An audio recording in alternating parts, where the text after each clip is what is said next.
Our marriage is the loudest gospel message because we lead out of a marriage, right? If people see our marriage working, wow, tell me more, right? Tell me more about your God. I want to know more about your God because your family, how did you do that? Why your marriage is so good? Why your family in such unity? Tell me more. Okay, all right. Number 2, what was the second reason? Anyone remember? Yes, amen. Satan attacking your marriage, your family is Satan's most powerful weapon. He knows exactly where is the most vulnerable in a ministry. When our marriage fall apart, our ministry also fall apart. So that's why the reason why we have to invest in our marriage, because Satan knows where to attack us. All right, last week we talked about 4 myths. Anyone remember our 4 myths from last week? Anyone remember? I need to sacrifice all for ministry. Last week we talked about the verse. If you want to go back and study deeper, Jacob kind of explained that verse, commonly used, widely used, being abused, that you have to sacrifice your family, marriage for ministry, which is a wrong myth, okay? All right. Another myth? Anyone? Yay. Savior mentality. Excellent. Yes, I can do it all. I'm the savior for all. Okay, I need to be at all meetings. I have to meet all my congregation's needs. I have to meet all the people's expectation, all the needs. I'm the savior. And we talked about, because we thought we're the savior, we are actually not savior. Only God is the savior. But in the midst of we trying to be a savior to everyone, we become a destroyer of a family because we fail to cater the needs of a family. Okay, what else? Did you remember? Myth number 3. We teach, therefore we know. Wow, Yay. excellent. Yes, we teach, therefore we know. Now we're all here are teachers, okay? Either you're teaching in a Sunday school or at your congregations, we sometimes feel that, hey, we even teach marriage course to other couples, okay? And we know, but this is a false myth. Because we teach, it doesn't mean we live it out the truth, okay? So we as teachers, we have to be very, very careful, especially to really live out the truth in our own marriage. All right, number 4, last but not least, myth number 4. May, yes. Loving God equals serving in ministry. Yes, thank you. Loving God equals serving in ministry. This is a myth because God called us the 2 great commandments is to love God with all our hearts, all our minds, and all our souls, and our neighbors. We talked about, God didn't say, okay, love your ministry with all your heart, with all your soul, with all your strength. But instead, loving God meaning building our intimate relationship, a personal relationship with God as a child of God. And our neighbor, there's no one nearer us than our spouse and our children. All right. Okay, so I'm gonna pass the time to Jacob to give us, how many of you have done your test? Please raise your hand. The test I sent you, wonderful. Okay, how many of you find it quite shocking to find out the answer? Raise your hand. All right. Well, thank you, Josephine, for that review. And you guys are fantastic students. So be sure to keep these things in mind, especially the ministry myth. They do affect us more frequent than we realize. All right. So today we're going to look at your social style. The reality is your spouse has style. What do I mean by style? I don't mean just the way they dress, although your spouse may be a very stylish person. But what I'm referring to when I say style is the social style. It's the way he or she interacts with other people. I want to begin by asking you 2 questions, and I want to ask you which question is more important, okay? The first question is, do I get along with my spouse? That's the first question. And the second question is, how do I get along with my spouse? So I want you to consider those 2 questions. And I want to ask you, which question do you think is the more important question? Is it the first one, do I get along with my spouse? Or the second one, how do I get along with my spouse? Okay, how many of you think the first question is more important? Raise your hand. Okay, all right. How many of you think the second question is more important? Raise your hand. Yeah. I believe also the second question is more important. Well, the first question is only about how are you doing in terms of your relationship with your spouse. Are you getting along? Are you not getting along? And that's helpful to know, but it's not the most important question. The second question is, how do I get along with my spouse? That question is based on the belief that God put the two of you together because you two are a perfect match. And therefore, you can work together. The question is, do you know how? So it's the assumption that you can and you should work together. You should get along with one another. But the question is, how do you do that? Now, the reality is, even people who have been married for a long time and are madly in love with each other, you don't always get along with each other, right? I think if we're all honest, we know even though our marriage may be great, there will be times when we just don't get along.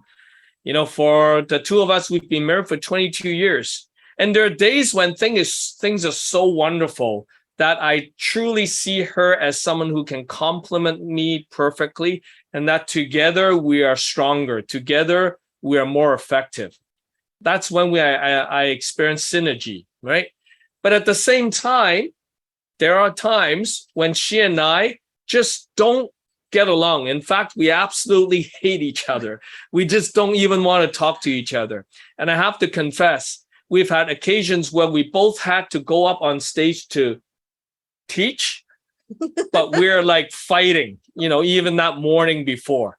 And I just feel like I don't want to go up there with her. So what do? We have to pray and say, Lord, help us to put those differences aside and learn to work with each other.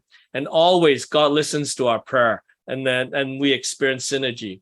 So really, for any couple, your goal is to move towards synergy, meaning learn to complement so that the two of you put together become something greater than each one of you separately. But of course, synergy is not easy. In order to achieve synergy, we need to first understand each other's social style. Now, that the assessment that I gave you is a test of your social style. It's something that was developed by a very well-known psychologist, David Merrill. And what he did was he was just curious as to why some people can get along so well, work together so well, and why some people cannot. And his research, based on his research, he discovered that people have different social styles.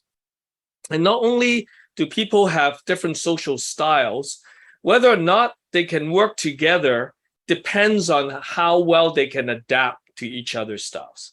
So people have different styles, and whether or not they can work together depends on how each person can adapt. Not change the other person, not make that person someone different, but to adapt to that person. And so that once you're able to adapt, then you're able to work well together. And that's true not only in ministry setting or in the workplace, but certainly is true in the marriage setting. So that's what we're going to look at today. So I have three very simple objectives. One, I want you to know your own social style. Two, I want you to know your spouse's social style. My guess is it's going to be different, although we will soon know. And then the last one, perhaps the most important objective, is to know how to adapt to your spouse's style. Before I get into the 3 points, I just want to give you some guiding principles. All of you are believers. All of you know the Bible. So I'm just going to remind you without necessarily explaining the details. The first guiding principle is every person is fearfully and wonderfully made by God. Okay, just remember that. Look at your spouse and just recognize he or she is fearfully and wonderfully made by God. There are times when you don't feel that way. You say, oh, you're horrible. How come God made you? Oh, hopefully it never gets that bad, right? But just remember, the way she is, the way he is, he's fearfully and wonderfully made by God, even though he or she is very different from you. Second guiding principle, we are created to be unique and different, yet we are expected to work together. So in the Christian community, and certainly within the marriage relationship, we can never say, oh, she's so different, so we just do our own things. He is like this or she's like this. I'll just let her be like that. I will do something different. That is not a biblical approach to any relationship. Certainly not a biblical approach in a marriage relationship. So you're different, you're unique, but you are expected. You're required to work together. All right. So having said that, let me now spend a little bit of time talking about social style. As I mentioned, Dr. Merrill concluded there are people have different social styles. And the social style is really determined by two factors, okay? The first factor is the person's assertiveness. So assertiveness refers to the effort you make to influence the action and thinking of another person. Some of us, we are more towards asking. Others are more about telling. So let me give you an example. For someone who is less assertive, someone who's more along asking, let's say the husband wants to go out for dinner for a nice date night, okay? So if the husband is more about asking, he might say, honey, I was just thinking, maybe tonight we can go out for dinner, and you know, if you're okay, perhaps we can go to that Korean restaurant. You don't have to if you don't want to, but perhaps we can go to that Korean restaurant and maybe we can just go, around 5, 6, 7, whenever you're free. Is that okay? Okay, that's asking, right? But others who are more about telling is, honey, get changed. We're going to the Korean restaurant. I made reservation at 7. Let's not be late. Let's go. Let's go, right? That's someone who is more assertive, someone who's more about telling. Okay, so one factor that determines your social style is your assertiveness. Some of you are laughing because you say, hey, that's just like me. Well, we'll see. Okay, the other factor that also determines your social style is your responsiveness. So that has to do with how you react emotionally to influence and stimulation or just situations. For example, someone who is less responsive, we call those who are more controlled, would not show their emotion readily. But those who are more emotional, they're just going to express the emotion very quickly. So for instance, if you're low on responsiveness, so if you're more controlled, let's say a wife said, dear, I'm going to treat you and take you to a trip to Paris for our anniversary. Okay. The more controlled husband would think, Paris, a wonderful city. Well, let me just check my schedule. And in fact, I'm going to start doing some research and see where might be a good place to stay. And then I will begin to make plans and talk to my workers. And yeah, I think that's a good idea. That's someone who's more controlled. But a more emotional person is like, no way, we're going to Paris. Oh, I just want to give you a hug. Oh, this is so wonderful. Okay, so that's someone who is more responsive. Okay, so based on your assertiveness and responsiveness, you begin to define your social style. Just out of curiosity, that's just in case you're curious, this is where I am at in terms of assertiveness. This is where Josephine's at. Okay, she's more telling, I'm more asking. Okay, and then as far as your responsiveness, you can probably guess. I mean, you've watched us share a couple of weeks already. You know, I'm more controlled. I'm like, man, that's cool. That's nice, right? Josephine, she's like, wow, so good. I'm so happy, right? So that's who we are, right? So I think you will appreciate the different styles. But what I want to do now is just give you 5 minutes to do a couple of things. First, I want you to compare your assertiveness and your responsiveness with your spouse based on the survey that you did. And then I want you to share how your spouse's assertiveness and responsiveness have blessed your marriage. For instance, when I look at Josephine, I have to say, because she is so responsive, she brings a lot of joy, a lot of spontaneous surprises that adds so much to our marriage. Like sometimes I'm back from work, I'm like, whatever. But then she's so happy, and then all of a sudden I feel like, oh, I need to be happy because there's so much joy in the air. Okay, so I want you to go ahead and just spend the next 5 minutes comparing your assertiveness and responsiveness, and then also share how your spouse's assertiveness and responsiveness has blessed your marriage. Okay, go ahead and do that, please.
right. I hope you had a chance to compare your assertiveness and your responsiveness.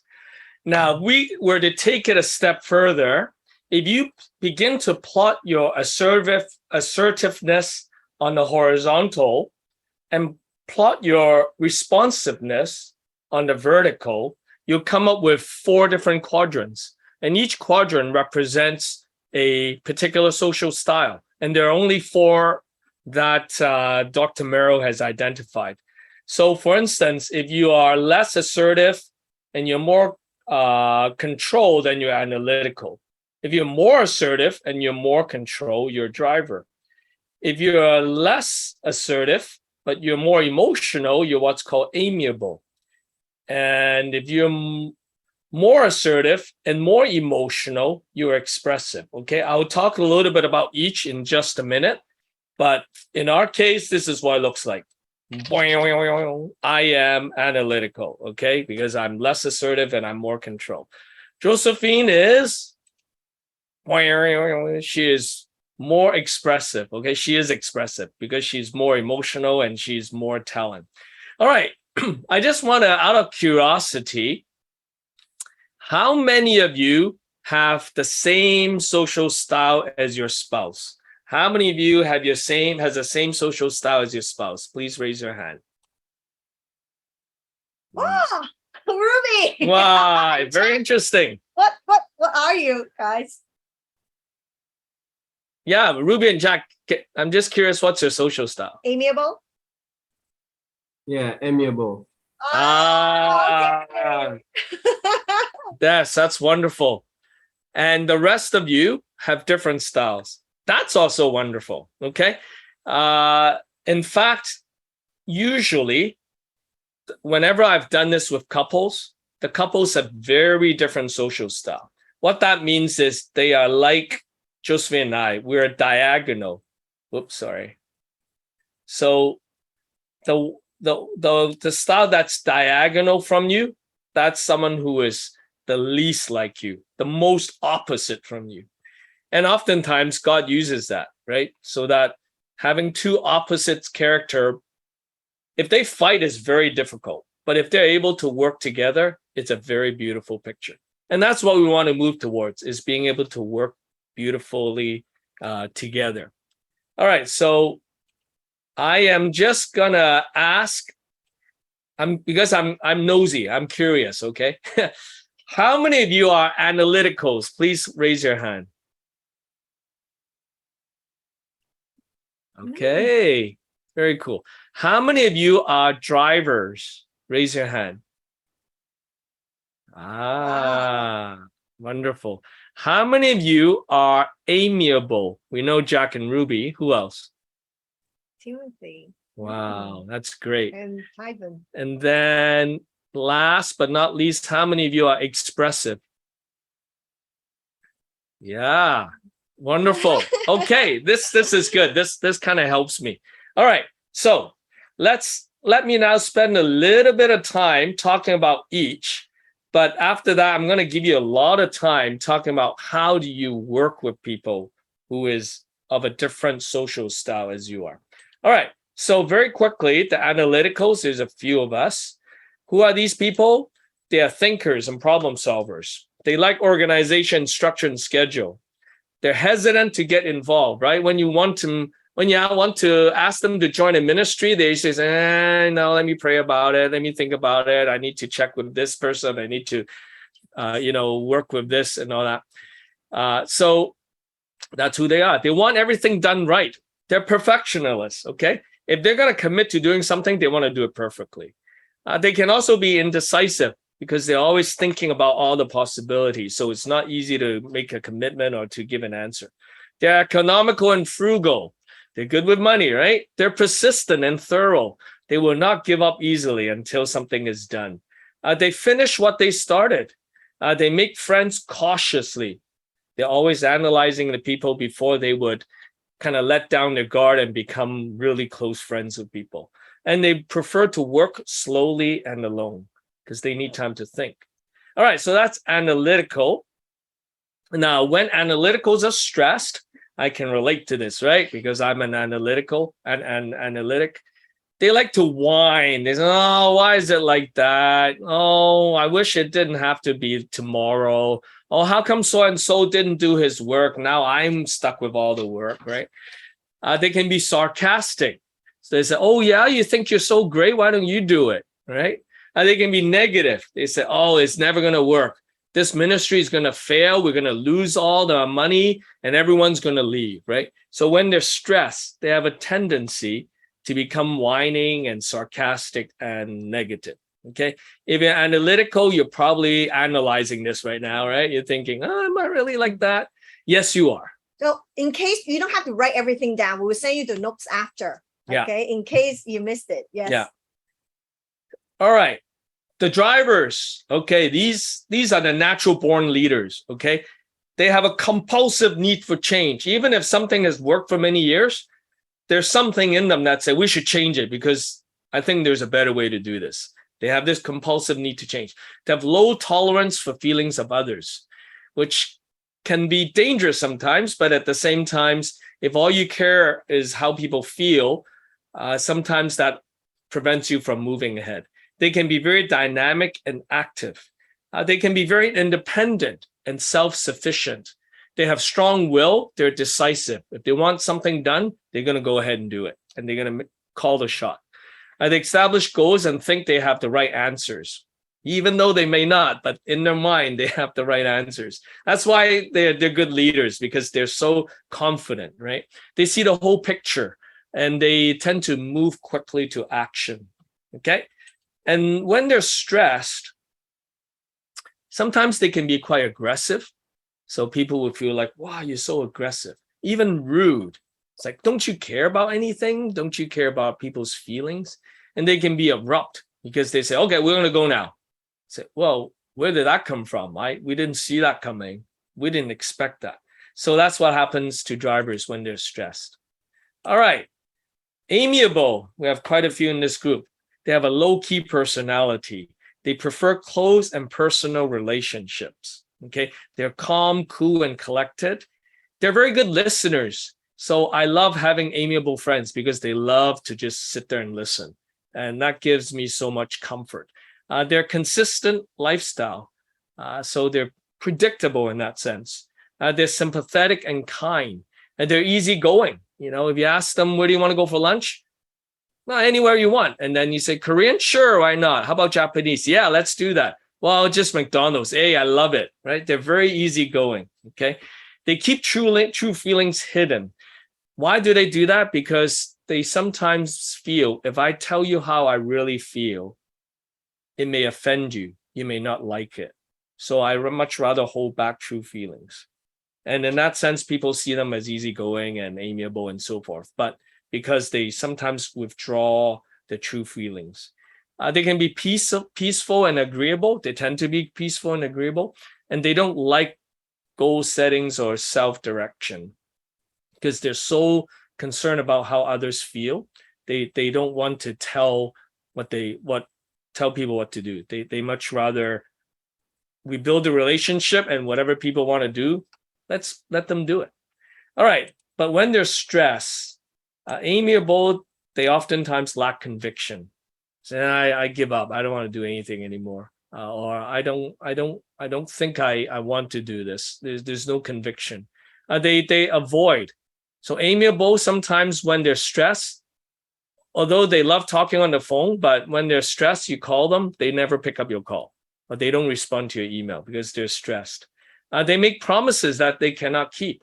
Why do they do that? Because they don't want to tell you, oh, I can't do it, because that seems to be quite offensive, right? Or in their mind, that is not very nice. So they will say, yeah, let's go ahead and do it. But then when it really comes to doing it, they might not keep their promise. All right, last but not least. All right, expressive. They love to party. They love to talk. They love to share. They're fun and cheerful people. Good sense of humor. They love to jump from one activity to the next. They live in the present. They say, let's just have fun now. We'll worry about tomorrow later. They have a very positive attitude in general. They're very creative and they're very colorful. They have lots of energy and enthusiasm. And they make friends easily because they're just so keen on expressing themselves. So if you're willing to listen, I'm going to be your friend, and you'll be a great person that I can express myself towards. They like to be spontaneous. So don't have to plan. Just do it. If you like going, let's go. If you like eating, let's eat. If you like going to bed, let's go to sleep, right? They're very spontaneous. But when they're stressed, they're kind of unpredictable and emotional. All right, so based on that, I now want to move to perhaps the most important part. And for this part, I'm going to ask Josephine to forward you a handout.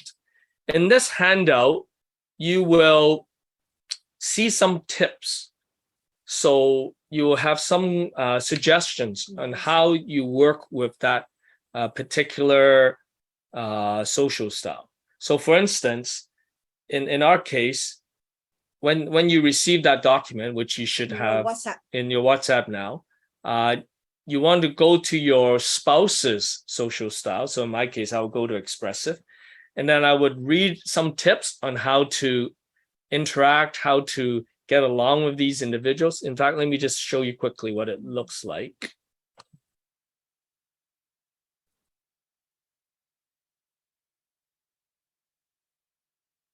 There you go. So you'll see who they are and then how to get along with them. That's the most important thing, okay? So for analytical, you have, take a look at this list. And then just want you to share. Let me just go to that slide so you know what I'm talking about here. All right. So review the tips, okay?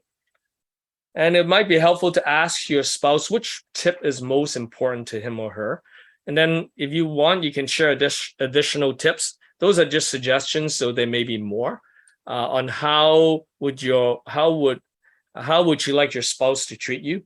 And then finally, share 2 or 3 specific things you can do going forward to further improve your interaction with your spouse, okay? So I'll give you a few minutes to work on this piece. Again, this is the most important piece, so please take time to do this. It's learning to adapt to your spouse's social style.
right.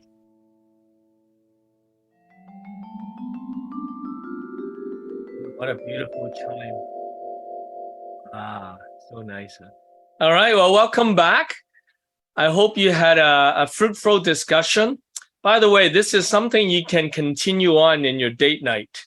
As you go out for your coffee or your whenever you plan to do this week or next week, go ahead and continue this conversation because it's important that you spend time understanding your spouse. Just out of curiosity, how many of you enjoy doing this exercise? How many of you like this exercise? Yeah, that's good. How many of you learned something new about your spouse or about yourself? Learn something new about your spouse or yourself. Good, excellent. Well, it does start there. Remember, the question is not, do you get along? The question is, how do you get along with your spouse? God, in his divine wisdom, put the two of you together. Sometimes we don't understand why, but God never makes a mistake. The challenge, therefore, is for us to learn to adapt because God sees something in that relationship beyond anything we can imagine. But it does start with you understanding yourself, but also you taking the initiative to adapt, to understand, to adjust, to work to complement the style of your spouse. And I guarantee you, when you do that, it's an amazing experience. All right. So last but not least, I want to share with you this diagram, and I think would be very helpful to you because it's something that we have learned over the years how we can serve together. So this is a diagram for a couple, how they can serve more effective together. Okay. So I want to show you at the core of it, I think in the middle of it, the intimate relationship with God. That would be the driving force for all of us. Okay. Individually, if we don't have a relationship with God, like close relationship with God, it's hard for us to work together because automatically we would all want to go with our own directions, our agenda.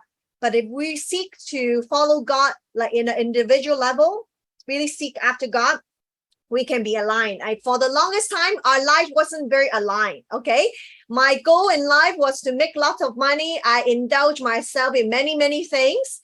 So for those years, for me and Jacob, it was very hard for us to work together because I might not have the same agenda as he does. Okay. So it was very difficult for us to work together. And not until God really worked in my heart and transformed my life when I was really seeking individually my own personal relationship with God, I start to see our life more synchronized, more in tune together. So it's important for all of us, first of all, have an intimate relationship with God, and God will somehow align our goals and our values together. One thing I want to talk about is expectation. Now, how many of you have a very ideal picture of serving with your spouse? Raise your hand. You think, oh, you'll be so happily serving with your spouse. You won't be arguing. But I want to tell you what this is most likely the case is not true, okay? First of all, I think we have to learn to communicate our differences with each other. So remember the earliest day, you know, we talked about our differences, right? I'm the expressive type and Jacob is the control analytical. So I still remember early days when we were doing MC together. We argue so much because when I go on the stage, I want to say whatever I want. But Jacob, he has the script, okay, for every single words that he has to say on the stage. Okay, can you imagine? Like we going on the stage together, he want to say everything on the script and I want to say whatever I want, what comes to my mind. She never sticks to our script, by the way. I never. So imagine. After we get off the stage, we argue so much. Like, why didn't you follow the script, huh? Why? So I can guarantee you, their differences, sometimes we're so huge. But now over the years, we learn to communicate our differences. So now we talk to each other. How can I work with you? Okay, how can I work with you in light of your personalities? So now I see much fruit for us to serve together. My strength would be welcoming people, And he would be so very detail oriented to make sure the course would run smoothly. So now when we actually teach together, everything will flow so like perfectly, because if it's for me just to plan for the course, wow, I will miss this and miss that. I won't be able to send you the reminders. I would, totally forgot a lot of details. But now I see so much of us work together. Secondly, I want to talk about seasons of your life. Now, some of us here, we have young children, okay? We cannot expect we can serve with the husband very 100% all the time outside the home, okay? There's seasons of lives that our children are young, and our role as wife, we might have to stay home and take care of children. And this is part of our ministry to support our husband. But as your season change, God might give you, your children start going to school. We see ourselves definitely when we children now, we can serve together a lot more because both our kids are in school. So don't expect so much that, oh, you feel frustrated. I cannot do everything with my husband. There's a season of life, and this season will change. And your ministry with your little kids, one day when you look back, you will not regret the time you spend with them. Now I look back as a mother, I'm a go person, right? The days when I stayed at home, I lament. I was so sad every day, right? Why can't I go out do ministry? But now when I look back, my kids grow up so fast, and I'm so glad I did spend the time with them and supported my husband this way, taking care of my children. Sometimes you might not be able to do everything together. Don't expect you can do everything together because you are different from your spouse, okay? That may not be everything that you can do together. Secondly, grow together. I think for us, especially as wives, we need to pray for a desire to grow, either intellectually, spiritually, emotionally. Sometimes it's so easy for us to get used to the comfort of life, taking care of children, and we forgot that we also need to grow. Because when we grow, we don't just talk about children with our husband, right? We will talk about other things that make ourselves interesting. We might want to learn different things spiritually and intellectually. So remind us, pray for a heart that we will grow, a desire to grow so that we can grow with our husband. Compromise. Don't force each other on what you are passionate about, okay? Don't force on each other what you're passionate about. We are different. I think for the longest time, I have a great passion on evangelism. Okay. So I would start measuring others. If they don't have the same level of passion, I was like, oh, this person doesn't love God. But you have to notice sometimes, for example, Jacob, he's very gifted in his teaching. So I think I've learned my lesson. I cannot judge someone else if that person does not have the same calling or passion like I do. Okay, so be careful when you start judging your spouse. Hey, how come you don't interested in church planting? Huh? How come? Huh? You should be, on my side, and together we should be passionate about the same thing. But this is how God gifted each one of us. We're different. So don't expect your spouse to be passionate in something that God has given to you. Okay, we're different. Last but not least, seek God's vision in your marriage. Develop spiritual habits is very important in a marriage. We talk about praying together, sharing spiritual insight, ministry ideas, and dream together. Now, the fact that we ask all of you have your date night, because most of the time when we date together, besides having fun, rest together, go to a new restaurant or go to a new place, often we will share a lot of ideas in ministries, our own struggles, and like what Tim said earlier, when they dated, right? You share about your dreams, about your future. So having a date night is so important, the marriage time, because that's the time when you can get your spouse to see how God impressed in your heart for your family to do. Now, if you fail to set aside this time, sometimes we blame a spouse saying, oh, my wife or my husband is not on the same page as me. She just want to do her own thing. He just wanted to do his own thing. Because we lack of the communication, we lack the time that we can share dreams, share our ideas together. We kind of blame each other that, oh, you're not on my team. So a simple thing as this, just to have a date night, setting aside time for you and your spouse to even dream together for your future, talk about struggles in life, You will bring your wife, or your spouse, that you will invite them to be in the same team as you. Last but not least, I give you some practical ideas. Some of the things that we've done before, because our season in life had changed. Now our kids are in school. We can attend workshop and seminar together and classes together. And the fact that you guys can attend this class together, I guarantee you, this is not just changing your life, but also the people that you minister to. Discuss ways to minister as a family in consideration of your season of life. Now, if your family have young children, there might not be a lot of things that you can do together. So bear in mind and don't blame each other. And don't try to push yourself, beyond your boundaries. Volunteering together, open your house to minister to other families in need. That would be a great way to minister together, even though you have young children, but also discuss together. Run a marriage course together. This is something that we desire for you to do after this course. We want to pass on the baton to you. You go and influence other couples. Serve your children together, connecting them meaningfully, the family time, intentional spiritual disciplines. And there's no other ministry more worthwhile than investing in your own children, because they will be the closest disciples in your ministry. Your closest disciples in your ministries, and the impact is for generations to come. Maintain a well-balanced schedule to minister to your own family. We talked about last week.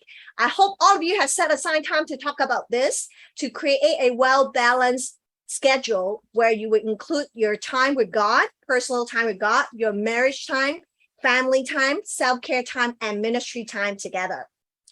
All right, let me stop here for a second. We want to extend, how many of you have been finding this course very helpful to you? Raise your hand. Anyone find this course helpful to you and to your marriage? Okay, all right. Thank you for raising your hand. Okay. You won't get mark deducted if you did not raise your hand, okay? There's no fail in this class. Anyways, we want also your colleagues or people that you know to benefit from what you have learned in this class. And I understand not everybody can spend 7 weeks with us, but we want to give some highlights of this course to other Christian leaders. So this is a great opportunity for you to share with other people. It's a workshop that we will run in December the 5th, on December the 5th, from 7:30 to 9:30 Monday night. So it's a great chance for you to invite other ministry couple, also learn some of the tips, how can they strengthen their marriage. As we all know, it's so important to strengthen a marriage, especially in ministry. So please share this with your friends, and it will be done in English, okay? It'll be done in English. So I encourage you to share with your friends. Last but not least, if the sister here interested, Sister Ministry Toolbox, what we're going to do next time in October 14th, Lies About Self, and November 18th, Lies About God. Okay, if you're interested, you can also register with me. Meanwhile, I will ask Jacob to give us instructions for our next part, and we would love to see you all next week. I'm going to give the time to Jacob. All right, so not much instructions in terms of anything new. So I've just sent you the link to the third session of the marriage course. This one is about resolving conflict. It may be one of my favorite session of all the sessions because I just find it to be so practical. After this session, I no longer fear conflict in our relationship. I still don't like it, but I'm not fearful of it anymore because I know how we can resolve it. So definitely worth going through the exercise, listening to the teaching and so forth.